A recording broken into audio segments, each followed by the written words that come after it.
নজর রাখবো পরবর্তী খবরে। বর্ধমান মেডিকেল কলেজের প্রাক্তন আরএমও অভিজ্ঞদের বিরুদ্ধে বিভাগীয় তদন্তের নির্দেশ এবার রাজ্য স্বাস্থ্য দপ্তরে। বর্তমানে সাসপেন্ড থাকা অভিজ্ঞদের বিরুদ্ধে গুরুতর অভিযোগের ভিত্তিতে পদক্ষেপ নেওয়া হয়েছে। স্বাস্থ্য দপ্তরে বিজ্ঞপ্তিতে জানানো হয়েছে তার বিরুদ্ধে বিভাগীয় প্রক্রিয়া শুরু করা হবে। বেআইনিভাবে সার্ভিস কোটায় এসএসকেএমে পিজিটি করার অভিযোগে বিভাগীয় তদন্তের নির্দেশ দিয়েছেন ইতিমধ্যেই রাজ্যপাল আর.এন. রবি। জানাবেন এ বিষয়ে আরো বিস্তারিত। ফোন লাইনের সঙ্গে রয়েছেন প্রতিনিধি রোমিত বন্দ্যোপাধ্যায়। রোমিত, দেখো শুভাঙ্গী, ডক্টর অভিক দে অর্থাৎ আমরা আরজিকর কাণ্ডের পরেই যেই সমস্ত থ্রেড কালচারের চিকিৎসকদের যুক্ত থাকার নাম শুনেছিলাম, তার মধ্যে ডক্টর অভিক দের নামও কিন্তু ছিল এবং সেই জায়গায় তার সেই সময় একটা ডিপার্টমেন্টাল এনকোয়ারি শুরু হয়, তিনি সাসপেন্ডেড হন।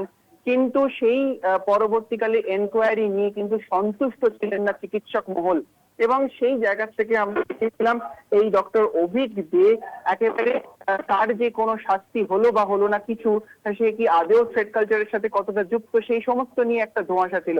এবার কিন্তু দেখা যাচ্ছে সেই অভিক দে, ডক্টর অভিক দের বিরুদ্ধে সেই থ্রেড কালচারের যে এনকোয়ারি, সেই এনকোয়ারিও যেমন ডিপার্টমেন্টাল এনকোয়ারি ইনিশিয়েট করা হচ্ছে, ঠিক তার সাথে সাথে একেবারে স্বাস্থ্য ভবনের তরফ থেকে যেই নির্দেশিকা দাবি করা হয়েছে, যেই নোটিশ দেখতে পাচ্ছি আমরা, সেখানে কিন্তু তার যে পিজি পোস্ট গ্রাজুয়েশন যেটা তিনি করছিলেন, সেইখানে কিন্তু তার যে সেখানে নিয়োগ, তার যে সেই ট্রেনিশিপ, সেইটা নিয়েও অর্থাৎ সার্ভিস কোটায় তিনি কি করে পেলেন, এই সমস্ত নিয়ে কিন্তু একদম ডিপার্টমেন্টাল এনকোয়ারি শুরু হলো।